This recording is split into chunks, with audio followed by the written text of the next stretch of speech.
Hi everyone, how's it going? My name is Professor Andrew Timming, and I want to extend a very warm welcome to you for dropping into this lecture entitled Introduction to Structural Equation Modeling. Well, we're at chapter 12. This is the last chapter of the textbook, Applied Statistics, Business and Management Research. So you've gone through quite a journey to arrive at this stage. I should preface this lecture by saying that if you haven't already listened to chapter 11, where we talked about factor analysis, I would urge you to press pause at this stage and go back and listen to chapter 11's lectures, as well as reading chapter 11 in the textbook. And the reason is that the concept of structural equation modeling was already introduced to you subtly in the previous chapter where we talked about the concept of latent variables.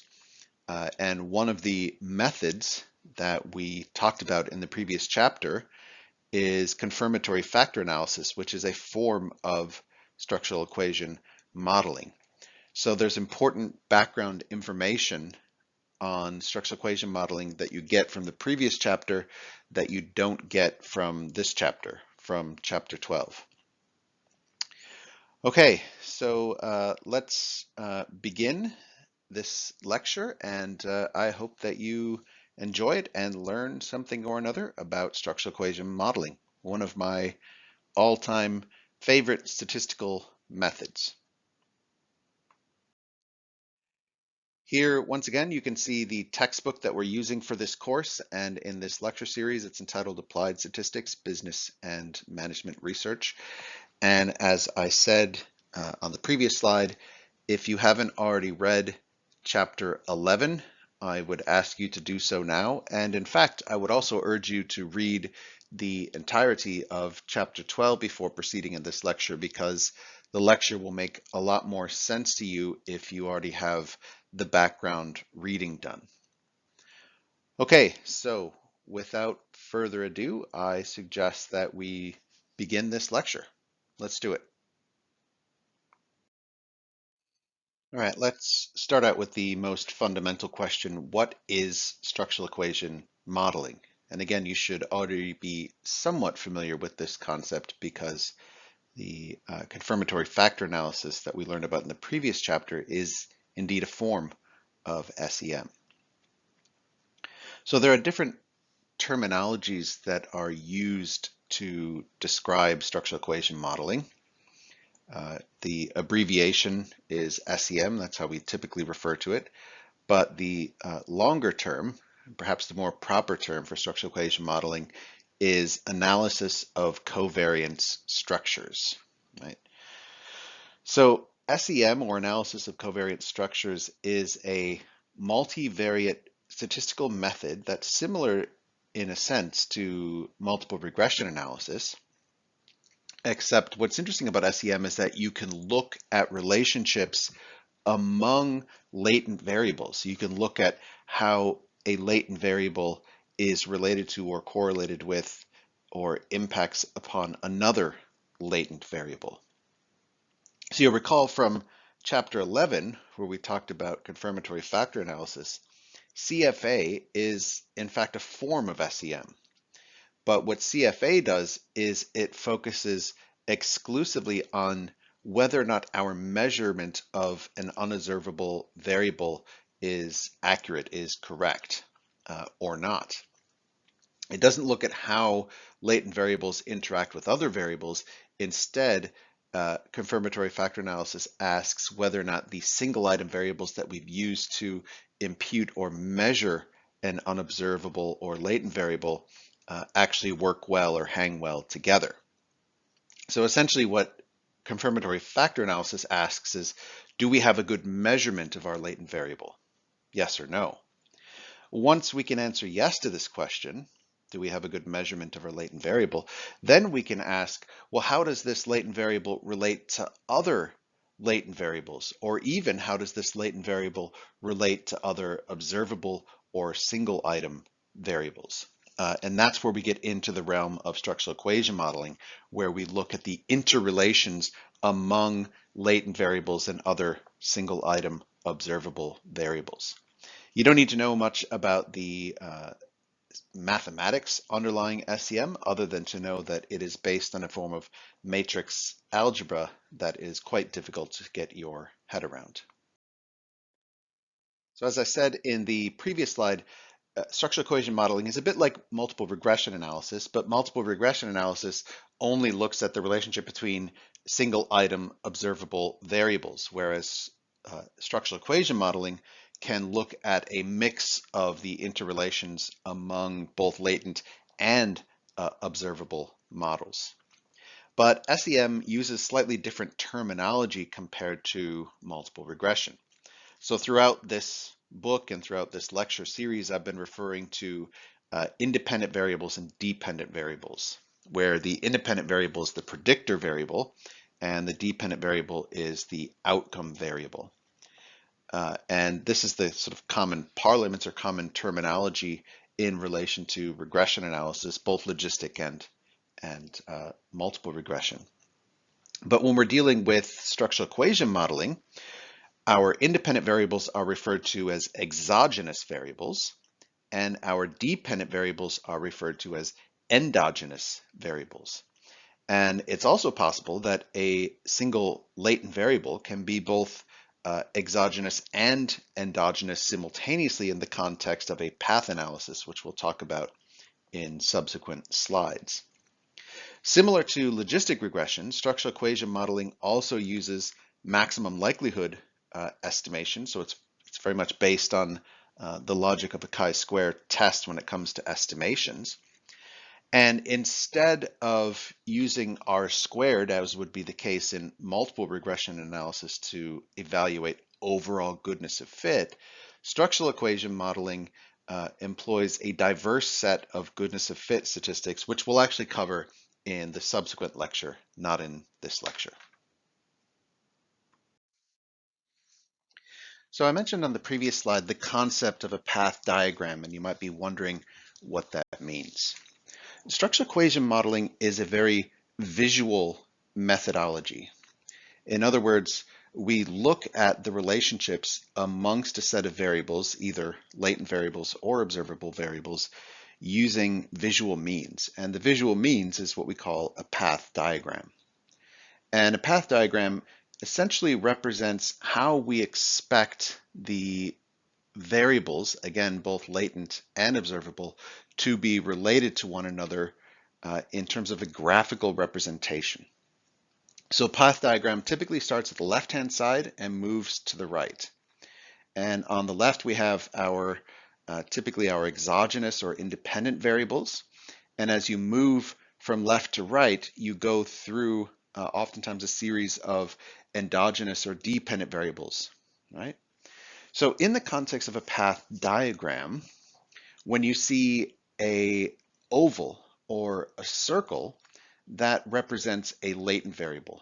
And attached to the oval and circle is the measurement model consisting of the single item indicators that measure that particular latent variable.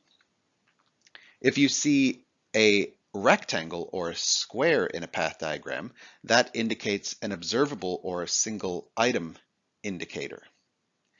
And then in the context of a path diagram, we have different relationships amongst those variables, again, both latent and observable.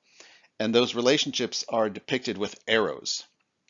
And the arrows, again, typically start on the left-hand side with the exogenous variables, and then they make their way through sometimes multiple paths to the right-hand side towards the endogenous variables.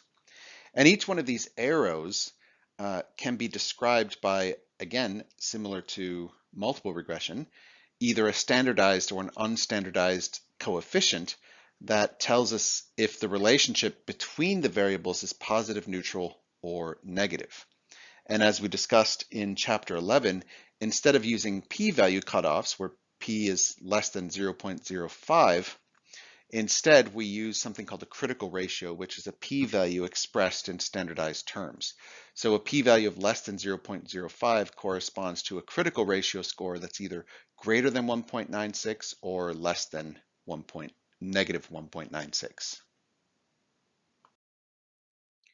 So researchers that use structural equation modeling tend to ask similar types of questions that researchers who use multiple regression ask. So it is a series of testable hypotheses. How does X relate to Y? Is it positive, negative, or neutrally related to Y? With the key difference is that in the context of SEM, X or Y or both can be latent variables rather than exclusively single item indicators as you'd find in multiple regression. And the process, the research process for structural equation modeling always begins with theory, right? So you're not going in and exploring how these relationships might be related to each other. You're going in with an understanding, an a priori understanding of how these latent variables or observable variables might be related to each other.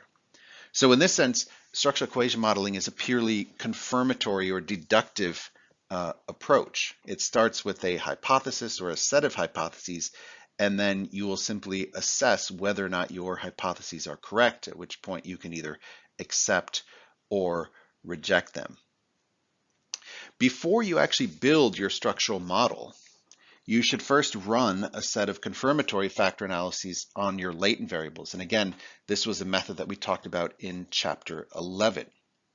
So if your confirmatory factor analyses don't suggest that you have good measurements of your latent variables, then by definition, your structural equation model will be poor because you can't look at a relationship between two latent variables validly unless the latent variables are accurately measured.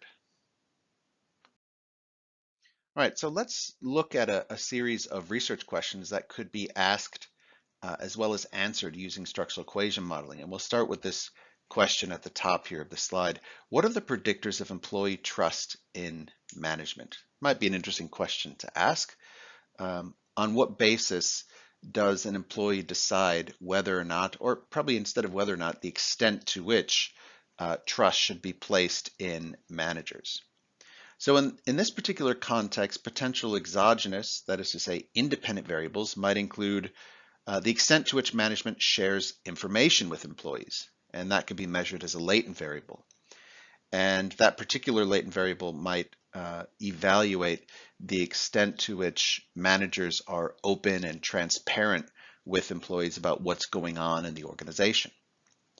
Another potential predictor is the extent to which employees feel involved in decision making, which again might be a latent variable measured through multiple single item indicators.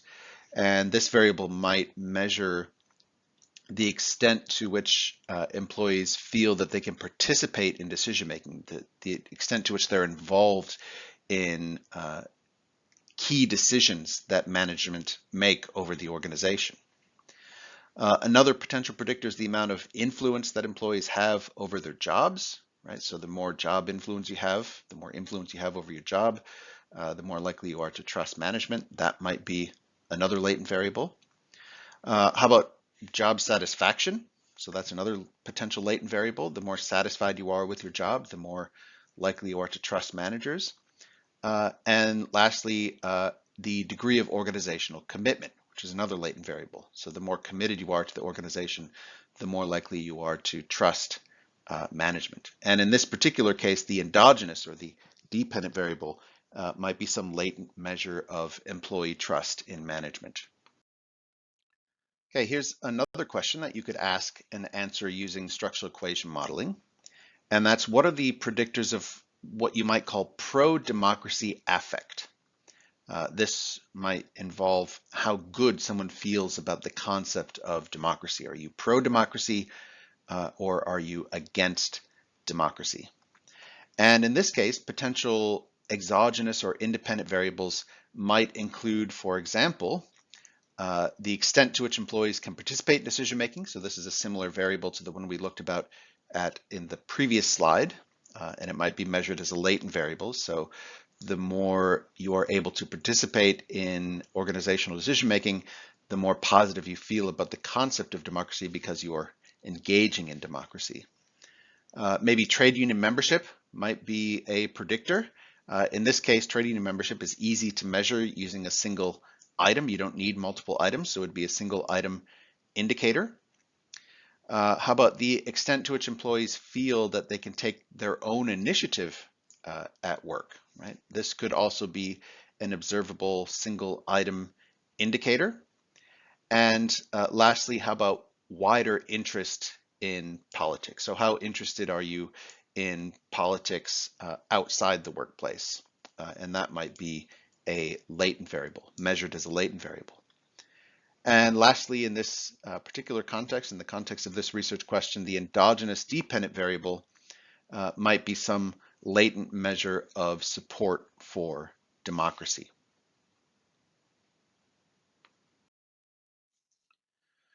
Okay, and here's one last example of how we might operationalize a research question that can be adequately answered using structural equation modeling.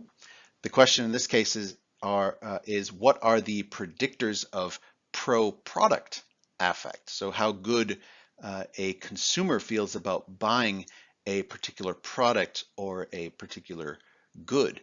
And you might reasonably assume that this would be an important question for organizations to answer, because obviously organizations want to sell as many goods or products as possible.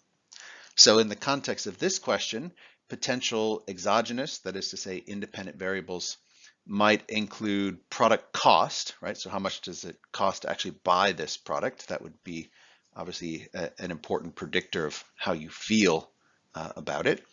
And that's an easy variable to measure. It's an observable single item indicator that you could put into the structural model. But also perceived product usefulness. So how useful does this product appear to the consumer? And that could be measured as a latent variable. And then there's perceived product aesthetic beauty. So how it looks, not how useful it is, but how it appears. Is it beautiful? Is it an attractive looking product? That might be measured as a latent variable. And lastly, the atmospherics of the store. So the environmental psychology of the retail space. Is it a pleasing environment, pleasing to the eye, pleasing perhaps even to the nose? Does it smell nicely in the store, or is it a poor environment? All of these types of predictors can be influencing how you perceive a product. The endogenous or dependent variable in this case is some latent measure of how much a consumer likes a particular good or product. The final question I would like to answer in the context of this lecture is who uses structural equation modeling? The fact is that structural equation modeling is not used evenly across all of the social sciences, and that should make sense for reasons that I will explain on this slide. So typically, most typically, the most common user of structural equation modeling is the psychologist or the organizational psychologist, as is the case in yours truly. I am an organizational psychologist, and that's why I frequently use structural equation modeling in my own research. And the reason that psychologists are primarily interested in using structural equation modeling is that we are also interested in measuring latent variables that can't be easily measured using a single item indicator. So variables like personality, right? You can't just ask a single question and evaluate someone's personality. Many personality tests have tens, if not hundreds of questions to really dig deep down into someone's personality. Similarly, emotions or feelings, whether they're positive or negative, those are often measured best using latent variables as opposed to single item indicators. The same is true of attitudes, the same is true of beliefs and personal values, and even behaviors. Very complicated and complex, multifaceted human behaviors can't easily be measured with a single item indicator, with an observable variable. They require multiple single item indicators to be aggregated to create a latent variable. So that's why psychologists typically use this method. Economists much more rarely. So most economists will not have been trained in structural equation modeling because the variables that they typically use in their econometric models tend to be harder economic data that can be easily captured in the context of a single item indicator or a series of single item indicators. Okay, thank you very much for tuning in to this penultimate lecture of this lecture series. The penultimate means not the last one, but the second to last. There's one more lecture corresponding to the textbook, and I look forward to seeing you over on the flip side. Bye, everyone.